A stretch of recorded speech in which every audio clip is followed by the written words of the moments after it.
కోసం నువ్వు ఎంత నలిగిపోయినావే.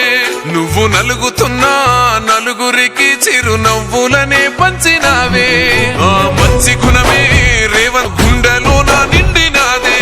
అరే ఎంత మాని కాంగ్రెస్ నీ చేతికే ఇచ్చినాడే. ఓటేస్తేనే సీటిస్తేనే జనములో ఉంటారు అంతా. నీకు ఓటయ్యలే సీటియ్యలే మా కోసం ఉన్నావు అంట. ఈ చిన్న వయసులో ఆ పెద్ద మనసే నీ గట్ట వచ్చానంట. ఒట్టేసి చెబుతున్నామన్నా నిన్ను ఓటేసి గెలిపించుకుంటాం.